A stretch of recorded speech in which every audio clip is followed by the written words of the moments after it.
My name is Kayvan Rahimian. I was born in 1965 in Tehran, the capital of my dear country, Iran. They called me from the court today. I had to go to prison. My daughter, Gina, had been listening to my phone conversation. She asked me, "Who was it?" When I told her that I had to go to prison, she started to cry. "Why do you have to go? Why does our family have to suffer again? Why don't you just escape?" I didn't know what to say. I just held her hand and stroked her hair while she pressed her head against my chest and continued to cry.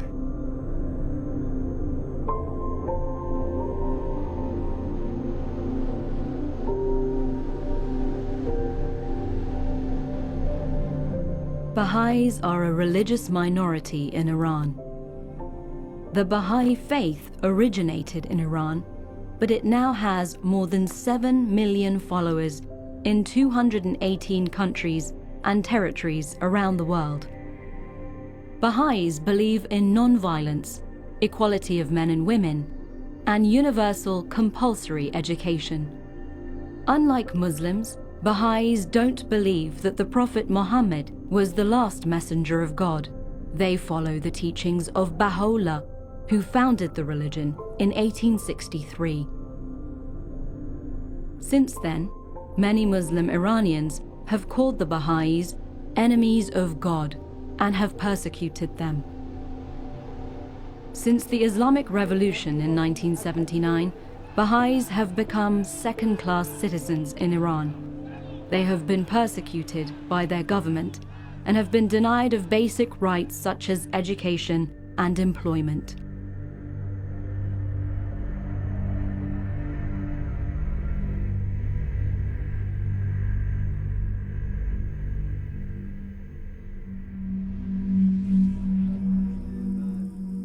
It is almost impossible to cover the lives of the Baha'is in Iran. Persecution in their own country has forced thousands of Baha'is to migrate to different parts of the world. Kayvan Rahimian's uncle and cousin live in the United States, home to the largest Iranian Baha'i diaspora.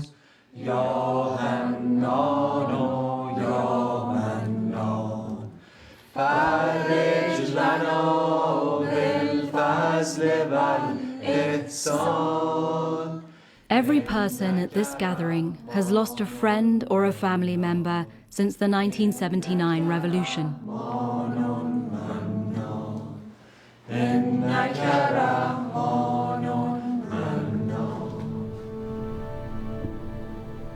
Kayvan's father, Rahim, was arrested on the 4th of May, 1983, at around 7:30 p.m.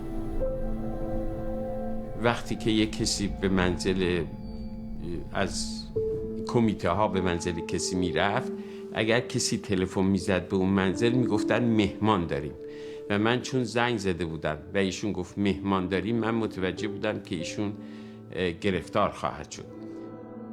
Rahim was a businessman in Tehran. In the early 1970s, Rahim planned to start a new life in India, but his two sons insisted on staying in Iran. Kayvan and his younger brother Kamran didn't want to be away from their friends and relatives. After the revolution, Rahim helped the persecuted Baha'is by finding them safe houses. At the time of his father's arrest, Kayvan was 16. Years later, Kayvan wrote about it in a letter to his own daughter. I was studying algebra when the bell rang, and 4 men raided our house. One of them brought his right fist to my chin and asked me, "Where is the Baha'i National Assembly's stamp? Are you going to tell me, or should I smash your face?" My knees were trembling with fear. I told him that I didn't know. My father immediately rushed into the room and said, "Don't touch him.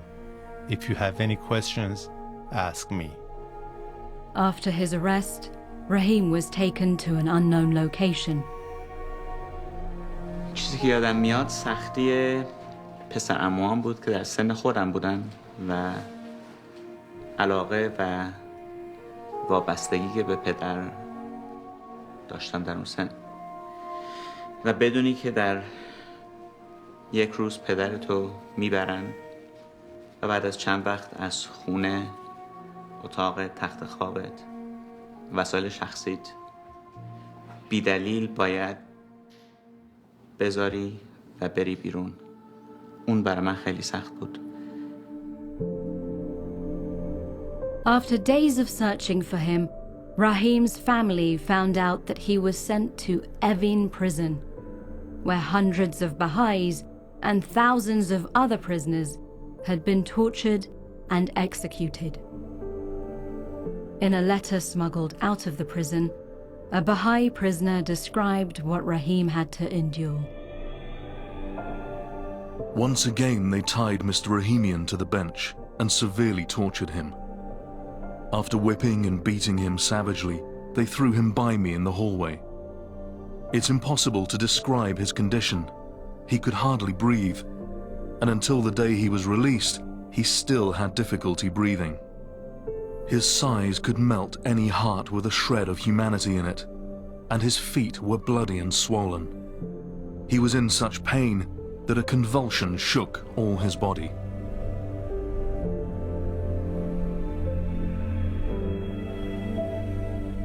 و هنوز من وقتی در موردش فکر میکنم نمیفهمم که چجوری خانواده رحیم، خانواده عموم، آفاق، کامران و کیوان اصلا براش مهم نبود. بر ما به مراتب سخت‌تر بود. بر ما به مراتب این عمل باور نکردنی بود، ولی اینا به ما دلداری میدادن و اینا به ما لبخند میزدن و اینا به ما میگفتن که افتخار میکنیم به رحیم، به پدرمون. این خیلی سخت بود. من یادمه ما فقط در ظرف 1 سال که برادرم زندان بود 5 بار فقط تونستیم ایشون رو ببینیم و دست شکسته، کتش تا نزدیک آرنجش آویزون بود و دندونها شکسته بود. حالا این از شخص ایشون، ولی من مادر پیرم رو هر 2 چهارشنبه‌ای که میتونستیم هر 15 روز بریم، شما باور نمی‌کنین من هر شب چهارشنبه که میخواستم بخوابم آرزوی مرگ میکردم که زنده نباشم و مادرم رو ببرم. مادر من پیر 80 ساله با روسری و چادر خیلی ناراحت بود برای پسرش، خیلی دوست می‌داشت و رحیم هم مادر رو خیلی دوست می‌داشت. گاهی اوقات این روسری یا چادرش میرفت عقب، از اون داد میزد که میبخشیم پیر سگ چادرتو حجابتو رعایت کن و این کارها بسیار بسیار تکرار شد و من خیلی افسرده شده بودم. The Islamic government routinely staged show trials in Evin prison and forced the prisoners to recant their ideas on television. Rahim was also under pressure to make a televised confession. But Bahá'í teachings forbid the followers of the faith to renounce their religion, even to save their lives. اون موقع بازجویی تو راهرو بوده و یه اتاقی دارن که اینها رو یه تختی هست مرسوم، همه میدونستن اون زمان، میخوابوندن و شلاق کابل میزدن. 2 نفر در 2 موقعیت مختلف برای من تعریف کردن که به قدری به پاهای رحیم کابل زده بودن که هر 2 پاش خون می آمده و راه رفتن براش بسیار بسیار سخت بوده. بار دومی که ملاقات شد ایشون به من اشاره کرد که من رو با دستش به گلوی خودش اشاره کرد و من متوجه شدم که ایشون رو خواهند کشت. Kayvan was with his uncle in that last meeting in Evin. It was the 30th of September 1983. With a hand gesture, my father told us that he was going to be executed. He had lost so much weight that his jacket looked too big on him. We didn't say a word when we said goodbye. We just hugged each other as strongly as we could. I didn't know that it was the last time that I was going to see him. Rahim was executed shortly after, but his family was notified of the death weeks later. On the 1st of March 1984, I was at my uncle's house. The phone rang. It was my mother. She said that a government official had told her that my father didn't convert to Islam, so he was executed. My mother asked me to give the news to my younger brother, Kamran. I was choked with emotion. I started to cry. The Islamic revolutionaries had penetrated the Baha'i community before the revolution. The revolutionaries had a list of influential Baha'is who were generally among the most educated and successful Iranians. Mona Mahmoudi's father, Hushang, a famous television personality, was among the 9 leaders of Iran's Baha'is, who were in charge of the administrative affairs of the community. In 1980, Mona was living in the United States. خودتون توصیه کن به پدر مادر چی بوده؟ میگفتید بیان بیرون یا مواظب باشن؟ من هر دفعه با پدر مادر صحبت میکردم البته خب مواظب خودتون باشین. البته میدونید مادر من وقتی بهشون گفتن که ما همیشه مواظب هستیم، چون واقعا دلشون نمیخواست گرفتار بشن. اونا دلشون میخواست زنده بمونن و خدمت بکنن به این جامعه ایران، ولی خب میدونستن که به هر حال گرفته میشن و گرفتار میشن. On the morning of the 21st of August 1980, more than a year after the Islamic government came to power, Mona's mother called her from Iran. She told Mona that her father and all other members of the Baha'i National Assembly had been kidnapped. یادت میاد کجا بودی موقعی که شنیدی؟ بله، من اتفاقا منزل پدر بزرگ پسرم بودم در کالیفرنیا. من اتفاقا پسرم تقریبا 6 ماهش بود، 6 هفتهش بود اون موقع. تازه از دکتر برگشته بودم، از شات اولش رو زده بودن. نمیدونم چه موقعی هستش که اون 2 ماهش بود در حقیقت. بله، و توی اتاق مهمونخونه‌ش بود نشسته بودیم که تلفن زنگ میزنه و میگن که بله این عزیزان رو بودن و معلوم نیست به جای نامعلومی بردنشون. و بلافاصله بعد از اون مادرم با ما تماس گرفتن و گفتن که بله پدر رفتن و ایشونو بردن و ما دنبالشون هستیم، ولی هیچ فکر نمی کنیم که ازشون اثری پیدا بشه، ولی ما به هر حال ما دنبالشون هستیم. Mona never saw her father again, and no one has ever claimed responsibility for the abduction of the Baha'i leaders. تنها چیزی که من همیشه راجبش دعا میکردم موقعی که پدر رو گرفته بودن این هستش که هر جا که هستن زودتر ترتیب کار داده بشه که در حقیقت زجر و شکنجه نبینن. ولی راحت الان آروم آروم هستم.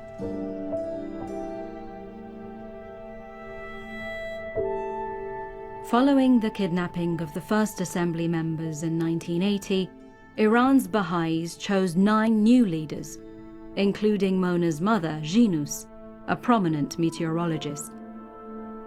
On the 13th of December 1981, Jinus and 7 other Baha'i leaders were arrested. They were all sentenced to execution and killed 2 weeks later.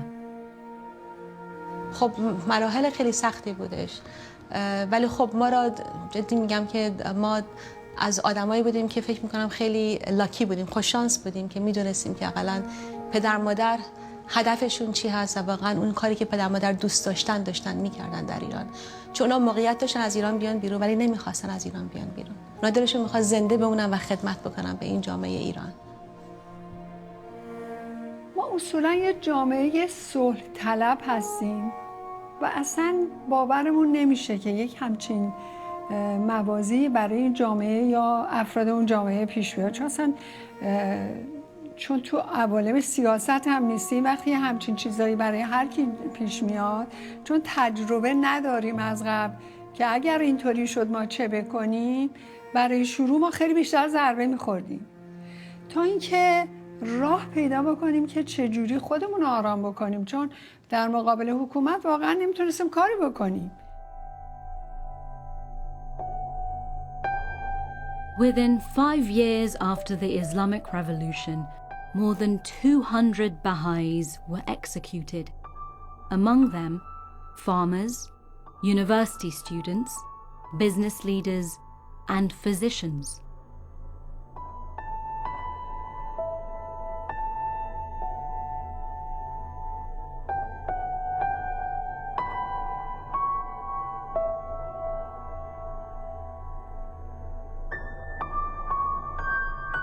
Some of the victims were brutalized, even after death. After Dr. Masih Farhangi was executed, his family knew that he had been separated from the Muslim bodies. But it was only later in the morgue that they discovered his desecrated body.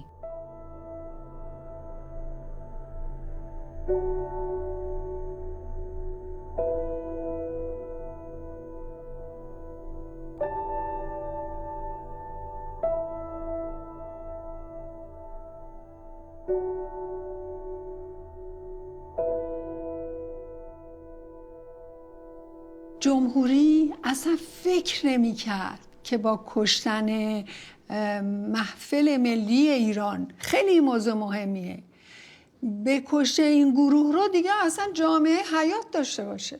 اصلا همچه فکری رو نمی کرد. بعد دید ای وای محفل دوم اومد وسط، دوباره برداشت کشت اینا رو. تصورش این نبود که با نبودن محافل جامعه سر پا باشه. The dominant iteration of Shiism in Iran simply says if you're born a Muslim, then you cannot leave the faith. And if you do, then there's something wrong with you. It's very much like Stalinist Russia. Life is good. If you're critical of the regime, you must be mad. They more or less have the same mad logic in terms of Baha'is. The brutal persecution of the Baha'is in modern Iran is difficult to understand. But it originated in the 19th century, when Shia clerics mobilized their supporters to massacre the Baha'is across the country. The public humiliation of the Baha'is was initiated by Shia clergy, the mullahs. The clerics objected to the Baha'u'llah's claim that he was the latest prophet of God. In the 19th century, Baha'i prisoners were shackled and paraded publicly as a warning to the rising number of Iranian converts to the Baha'i faith. There are reports, some reports that it went up as much as over 1 million at the time of the Constitutional Revolution. So remember, 1905, at the time the population of Iran was 15 million. If the figure is right, and it's very hard to establish these figures, but it's clearly a faith that grew, but it's a faith that grew in the face of a religion and a leadership that has absolutely no tolerance for separation from the church. The vicious attacks against the Baha'is were less frequent during the Pahlavi era. Reza Shah Pahlavi, who came to power in 1925, and his son Muhammad Reza, the Shah, tried to emulate the ancient Persian kings by granting an equal status to all Iranians of different ethnicities and religions.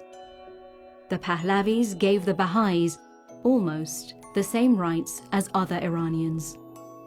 The Baha'i faith wasn't recognized as a religion, but Iranian Baha'is were not persecuted. They were free to practice their faith and have their own schools. The high educational standard of some Baha'i schools made them popular with all sectors of Iranian society, especially Shia Muslims. This further angered Shia clerics, who eventually forced Reza Shah to shut down Baha'i schools. The Pahlavi kings attempted to make Iran a secular society and tried to curb the mullahs' powers.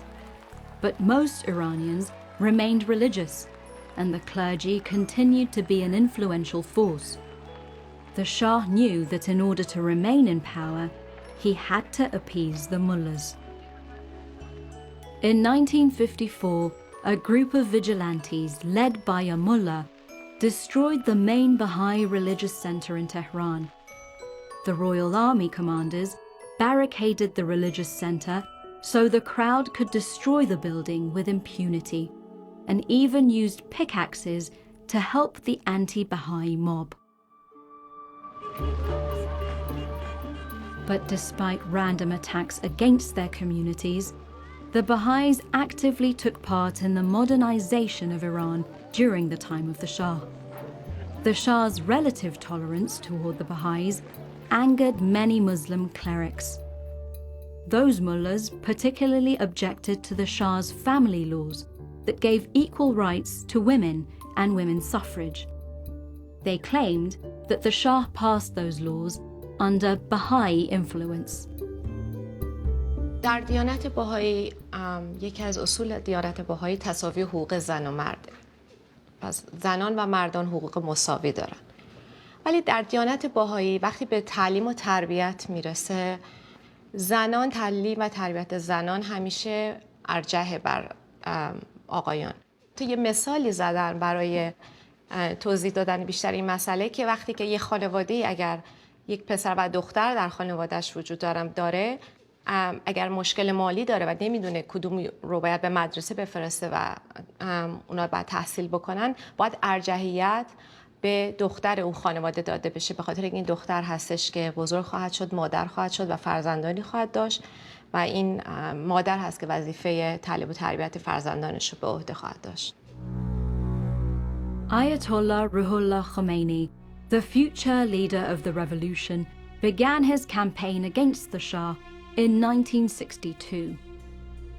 When the Shah talks about equality of men and women, it's because of the Baha'i influence. The Baha'is believe in the equality of men and women and sending women to the army. The Shah repeats the same thing. You miserable man, you shouldn't do these things. The Islamic Revolution, which toppled the Shah in February 1979, unleashed the hostility of many Shia Iranians toward the Baha'is, an enmity which had been building for generations.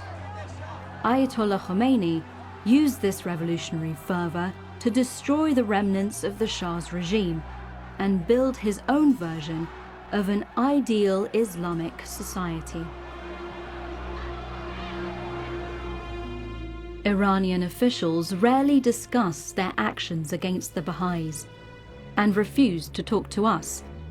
But in an interview with ABC News in 1983, Iran's ambassador to the United Nations gave a rare insight into his government's actions. Do you consider Baha'is to be heretics? I think they are sacrilege. They are heretics. What do you mean by heretics? Heretics in the sense of... It is not a religion. I told you, I consider it as a political, treacherous political movement, created primarily by the Russians, then supported strongly by the British, and now has the strong support of American media and foreign policy and everything. Are they a threat to Islam? No, they are a threat to the good and to the welfare and happiness of the third world countries. Ayatollah Khomeini equated being a Baha'i with spying for Israel. Most Baha'is killed by the Islamic government were charged with spying for the Zionist regime. Yet the only evidence the Iranian government has ever produced is that the shrine of Baha'u'llah is near the city of Haifa in Israel, where the main Baha'i administrative body is located. But in the report that was filed by your mission to the United Nations, though, it mentioned specifically that because the Baha'i World Center was in Haifa, that Israel, which you said was an anti-Islamic power, was therefore the nourishing cradle of Baha'is. There is a relation between Israel and Baha'ism, no doubt. We also know that the Baha'i World Center is in Haifa. We have also historical evidence which supports the strong relation between the creation of Baha'ism on the one hand and Zionism on the other hand. ببینید اگر یک صفحه اینها تا به حال مدرک داشتن علیه این ادعایی که رهبری جامعه بهائیت اینو الان گرفتن انداختن زندان، یک سطر اگر یک سند اگر پیدا کرده بودن تا به حال در تمام مطبوعات جهان نشونش میدادن، هیچ چیزی پیدا نکردن تا به حال. تا اونجایی که من دیدم و کنجکاو بودم دنبال کردم، هیچ سندی دال بر این که اینها کاری جز مذهب خودشون میخوان انجام بدن پیدا نکردن.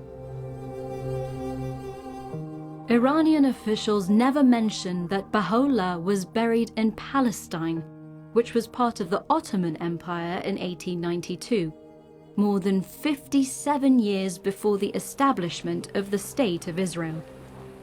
Today, the government of Israel has no control over the Baha'i affairs. It regards the Baha'is as harmless non-political guests who generate millions of dollars in tourism revenue. Generally, among the leaders, we had a good number of them who were agents of America or Israel. And they were executed? Oh, yes. It had nothing to do with their Baha'ism. It just happened that we had among Muslims also people who have been executed. The massacre of Iranian Baha'is led to an international outcry, especially in the United States. The tragedy of the Baha'is, persecuted in Iran in the name of Islam. The Baha'is are a worldwide religious faith. In general, the Baha'is practice a gentle faith that advocates meeting violence with serenity. 16 members of the Baha'is that we know about were hanged. They were part of a group of 22 for whom President Reagan had pled for mercy. Bob, does our government's protest make any difference? Well, apparently not, Barbara. Another 22 Baha'is were arrested just last week. Members of the Baha'i faith say it's a question of genocide. And the alleged perpetrator of the genocide is the government of Iran, a case of religious genocide unique at this moment on this planet. We are calling on the government of Iran to stop this monstrosity, lest it be condemned by the civilized world for all eternity. Even fanatical and tyrannical regimes like the Ayatollah Khomeini's have some sensitivity to world public opinion. If they're allowed to murder in the dark, the murders may never end. International pressure finally forced the Iranian government to stop the mass execution of the Baha'is in 1986. By then, the Islamic government had established itself. The Baha'is had already become second-class citizens. They were not allowed to study or teach in universities. This secret document from Iran's Supreme Council of Cultural Revolution shows that in 1991, the council recommended that individual Baha'is be allowed to live in Iran. Yet, at the same time, the government had a duty to prevent the Baha'is from prospering and progressing as a community. The council's recommendation was accepted by Ayatollah Ali Khamenei, Iran's current supreme leader, who replaced Ruhollah Khomeini in 1989. After the murder of her father, Marjan Davoudi, a university student, was called in by the dean. She was told that she was to be expelled from the university because she was a Baha'i. وقتی از در دفترش بیرون رفتم، پشت در دفتر گریه کردم. خیلی خیلی خیلی فشار بود البته برام. خب یک جوون 19 ساله همه آیندهش مثل این که خراب میشه حقیقتا جلوی چشمش وقتی تمام آرزوش فقط ادامه تحصیل. ولی شخصا یادم میاد خودم یک طوری به خودم قول دادم که از یاد گرفتن نیستم. اگر یه جماعتی به وسیله حکومتی زیر فشار قرار بگیره و سرکوب بشه، بهش تبعیض بکنن، تعصب نشون بدن برای اینکه حقوقش رو پایمال بکنن، اون جامعه به هر حال یه روز قیام میکنه، میخواد مشکلش رو حل بکنه. In 1987, Tahirih Burgess joined a group of educated Baha'is who'd established BIHE, the Baha'i Institute of Higher Education. We can't show the faces of BIHE professors and students in this picture because all of them still live and work in Iran. Tahirih had to migrate to the United States for medical reasons. جامعه بهایی اون روزی که دید دیگه بچه‌ها راه به جایی ندارن و اونها رو به دانشگاه‌ها راه نمیدن، به پا خواست. تمام افراد جامعه به اضافه افرادی که تحصیل کرده بودن در جامعه ما و بالاخره به کمک اساتیدی که به دلیل بهایی بودن از دانشگاه‌ها اخراج شده بودن، همه ما با هم همداستان شدیم، دست به دست هم دادیم و یک صدا تصمیم گرفتیم یه دانشگاه تأسیس بکنیم و این کار کردیم. این خیلی موضوع مهمی بود. Soon after the start of BIHE, many Baha'i houses in Iran became part of the underground university's unofficial campus. BIHE's degrees had no academic value, but the Baha'is of Iran embraced the idea of having a university of their own. هر هفته ما ارسال داشتیم. یعنی ما از هر استادی مراجعه می‌کردیم بهش، یه مقدار تکلیف و مسائل مختلف میداد. ما تیکه تیکه اینا رو برای بچه‌ها، یعنی هر جمعه ما دور هم دیگه 5-6 نفر بودیم، جمع می‌شدیم. از صبح می‌رفتیم تو خونه یکی از باهائی‌ها تو تهران و شروع می‌کردیم به جمع و جور کردن اینا و اینا رو پاکت کردن و همه رو ارسال کردن به اون کسایی رو که انتخاب کرده بودیم در شهرستان‌ها به عنوان نماینده. وقتی ما کلاسامون در منازل تشکیل میشد، خب منزل که جای کلاس درس نیست. توی خونه اونها بچه‌های کوچیکم این ور اون ور بودن. خود اون خانم صاحب خونه هزار تا کار و بار زندگی داشت دیگه، ولی خونه‌ش رو در یک ساعتی در اختیار بیایچی میذاشت که ما کلاسامون رو اونجا تشکیل بدیم. یهویی میدیدیم مثلا بچه اون میاد وسط کلاس. این اتفاق میافتاد. اولش برای من بسیار سخت بود درس خوندن تو این مؤسسه. علتش همین بود که تمام دروس دانشگاهی بود و تماما مکاتبه‌ای بود. در کل یه سمستر 5 ماهه ما فقط یک جلسه کلاس حضوری برای هر درسی داشتیم. منبع کسب اطلاعاتمون علاوه بر مطالب درسی این بود که بریم توی کتابخونه‌ها و کتابخونه‌های دانشگاه هم ما رو راه نمی‌دادن و با خاطرم هست که با خیلی ترفندهای مختلفی باید سعی می‌کردیم وارد کتابخونه بشیم. حتی بعضی وقتا دوستامون که باهایی نبودن و در دانشگاه مشروط تحصیل بودن به ما کمک می‌کردن که کتاب بگیریم یا بتونیم مطالعه بکنیم. باور بفرمایید زمانی که ما شروع کردیم کار بیایچی رو پی بگیریم، ما اصلا احساس میکردیم که با چنان تلاشی داریم کار میکنیم، با چنان شتابی داریم جلو میریم که اصلا هیچ کس جلودار ما نیست. اینو باور بکنید. اینطوری شد که بیایچی شکل گرفت. بی خودی نبود. و شما بعد از اونم ملاحظه بفرمایید که چطوری همه با هم باز دوباره همکاری میکردیم. اگه خود جامعه بهایی با بیایچی همکاری نمیکرد ما میتونستیم کار بکنیم. پس بیایچی اصلا متشکل از جامعه بهایی بود.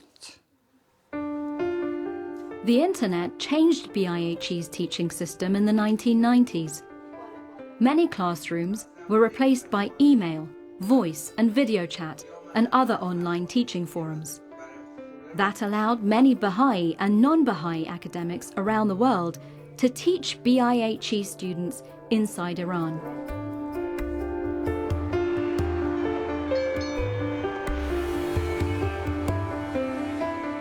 Any country that denies such a large sector of the population access to education is sacrificing a piece of its future for a short-term political expedient purpose.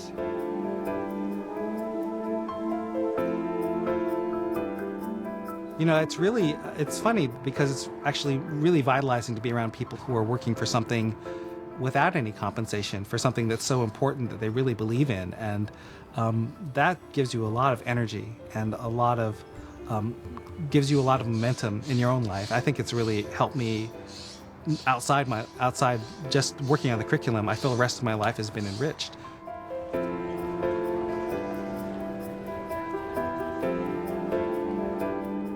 I'm not a Baha'i, but I do believe that teaching at BIHE has certainly enhanced my personal experience, my personal life.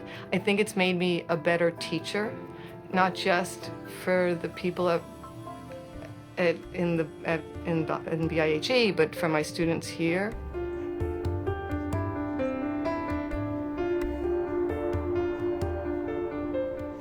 I'm here at McGill University, which is considered one of Canada's top universities.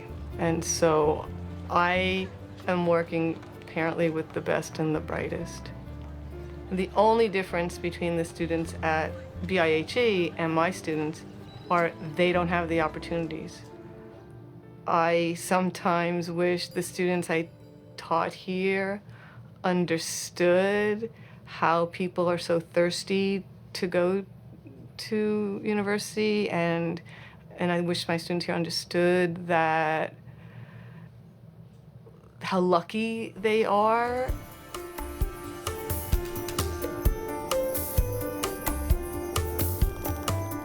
The BIHE students are particularly hungry for knowledge because they've had to face so many challenges in order to access that knowledge. They are very keen and very enthusiastic and very hardworking in obtaining that knowledge, in learning and discussing and sort of trying to push their own boundaries of what they know.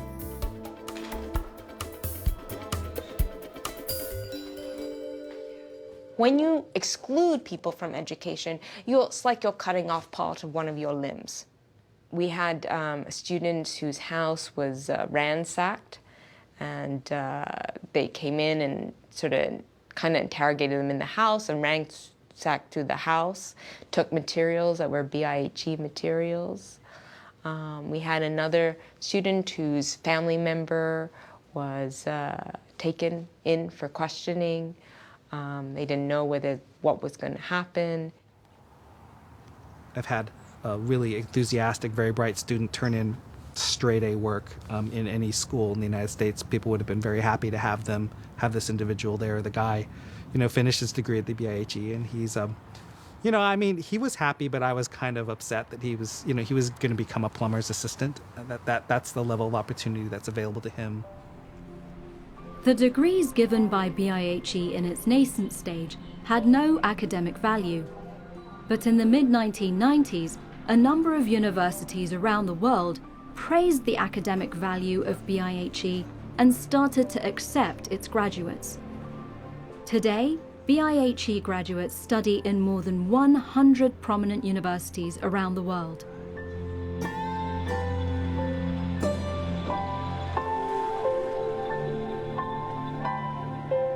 ببینید، من فکر میکنم BIHE نماد عشق به یاد گرفتن.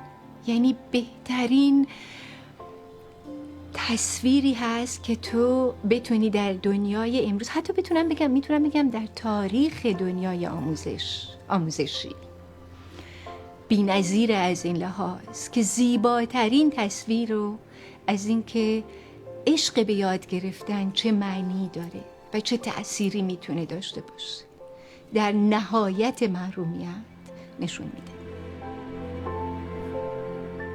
Many BIHE teachers are BIHE graduates. After Marjan Dawoodi was expelled from her university, she studied psychology at BIHE. She then moved to the United States, where she received her PhD from Indiana University.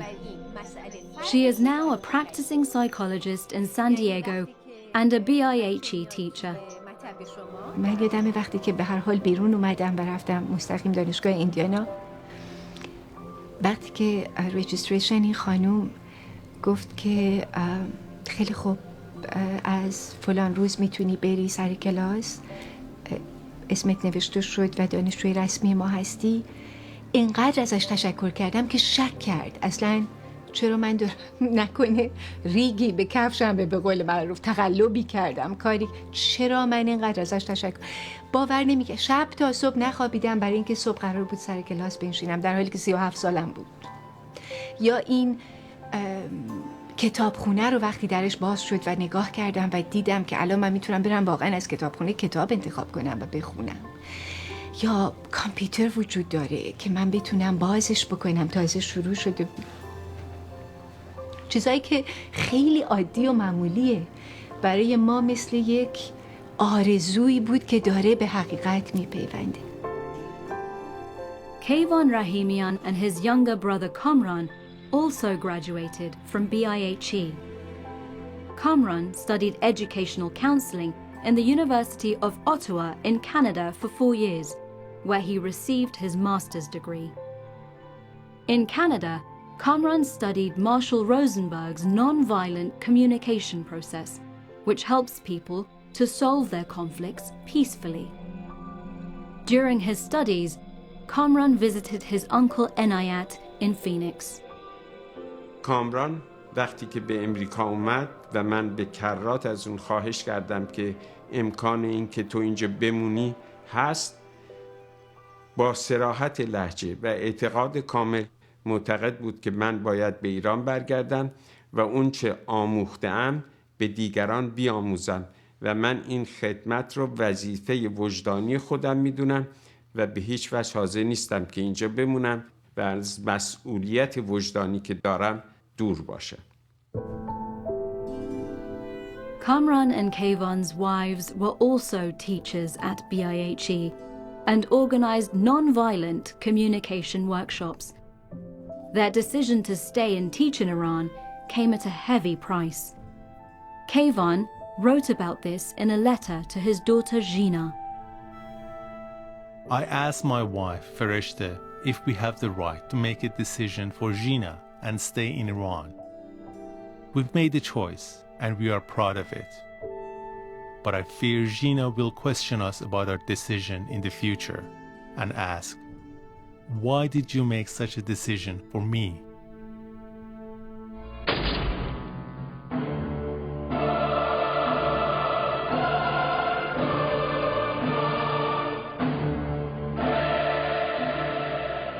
Since the establishment of BIHE in 1987, the Iranian government has tried to shut it down through intimidations and arrests. News reports and films on Iran's state television portray BIHE as the Baha'i method of brainwashing innocent citizens and propagating prostitution and moral corruption. The accusations against the Baha'is are supported by Iran's supreme leader Ayatollah Khamenei. In a recent fatwa, he once again called the Baha'i faith a fake cult and banned his followers from any socializing with the Baha'is.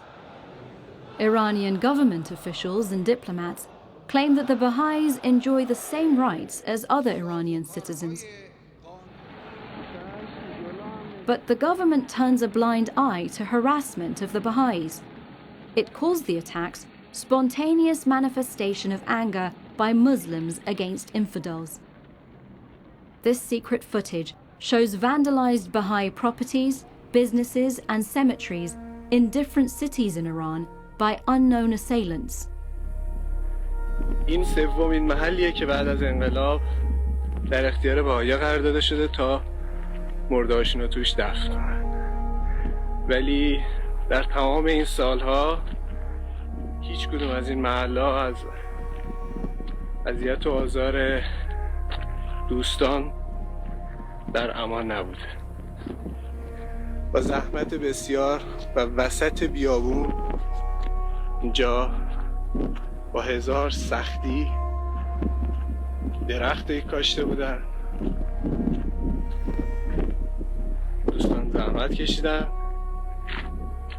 و درخت‌ها رو بریدن و خدا میدونه که مرحله بعدی چیه.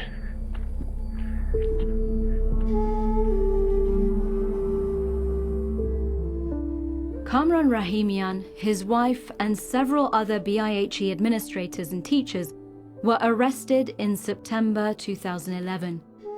A number of charges were made against them, including endangering the security of the nation, promoting moral corruption, and espionage. Orwell couldn't have imagined this. If you told Orwell that there is a world in the 21st century where people are going to be arrested because they're privately trying to organize a university online for their deprived students, and the regime is going to see this as a conspiracy, he would have thought you're taking 1984 to exaggerated limits. After Kamran's arrest, his brother Kayvan and his wife Fereshte became the guardians of Kamran's 2-year-old son. At the time, Fereshte was fighting pancreatic cancer. She died a few months later. On his way to Evin prison, Kamran wrote a short letter to his son Artin. My son Artin and the nation of Iran, I am happy with my achievements and what I've done for my country. The sound of the lashes which my father suffered in 1983 have since turned into musical rhythms that have accompanied my life since then. My father's suffering for 6 months in solitary confinement inspired me to learn and teach a new way of life and a peaceful way of communication to people. This has been the Rahimian family's gift to the Iranian nation. I wish you and our country a calm and happy life. شما میتونید کلاس رو از آدما بگیرید، مدرک رو از آدما بگیرید، استاد رو از آدما بگیرید، کامپیوتر رو مصادره بکنید یا حتی آدما رو توی زندان بندازید، ولی عشق به یاد گرفتن و به خدمت کردن و نه از اون دانشجوها میشه گرفت، نه از کسایی که با تمام عشق و وجودشون دارن کمکشون میکنن. Through educating their youth and non-violent resistance, the Baha'is of Iran have become an indelible part of the democratic movement. In 2009, when millions of Iranians took to the streets and demanded their votes to be recounted, the Islamic government blamed the demonstrations on the influence of the Baha'is and other seditious elements. Very few Baha'is were arrested during those protests, but the accusation that the Baha'is could provoke millions of Iranians was an implicit admission by the Islamic government that more than 3 decades of persecution has not defeated the Baha'is of Iran. In a symbolic gesture in 2013, Mohammad Nourizad, a radical Islamist turned reformist, visited Kamran Rahimian's son, Artin. He kissed Artin's feet and apologized for the hardship suffered by the Baha'is in the hands of a regime that he had supported in the past. A few months later, Mohammad Maliki, the first president of Tehran University after the revolution, visited the Rahimian family and said, "I am a university professor. I am a Muslim and a Shia. I swear to God that studying is not a crime, and no religious person should regard it as something illegal for anyone else." I think the Iranian democratic movement, if it is to be worthy of its name, should not only fully defend the right of the Baha'is for full citizenship and full exercise of their faith, but they should also begin a process of soul searching. Why is it that we were silent for so long? Unless you do that kind of a soul searching, you're not going to get rid of the problem that caused it. A year after his brother's arrest, Kayvan received a call by Iranian intelligence agents. They told Kayvan that they would tell the court to give him an even harsher sentence than his brother. His crime? Teaching at BIHE. In a letter that went viral on the internet, Kayvan expressed opinions and sentiments shared by millions of Iranians, Baha'is and non-Baha'is. The phone rang. The intelligence agents asked, "So your wife's dead, right?" I answered, "Yes." We sentenced Kamran to 4 years in prison. We're going to sentence you to double that amount. I'm sorry and sad that in my country, instead of using the knowledge and experiences of people like me, we are accused of endangering the security of the nation. The Islamic Republic officials know better than I do that injustice will not last forever, and that God Almighty will judge all of us by how just we have been in our lives. I, like my brother Kamran, repeat that I am happy with all the choices that I've made in my life. I hope the sufferings of my family can help the causes of freedom, justice, and progress in our country.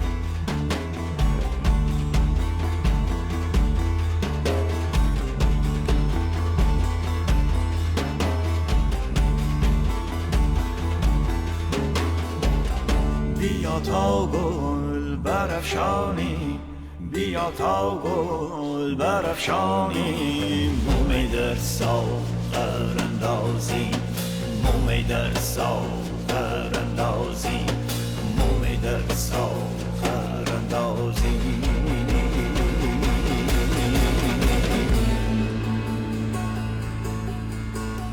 فلک را سقف و بشکافی فلک را سقف و بشکافی مترهین و در اندازی مترهین و در اندازی مترهین و در اندازی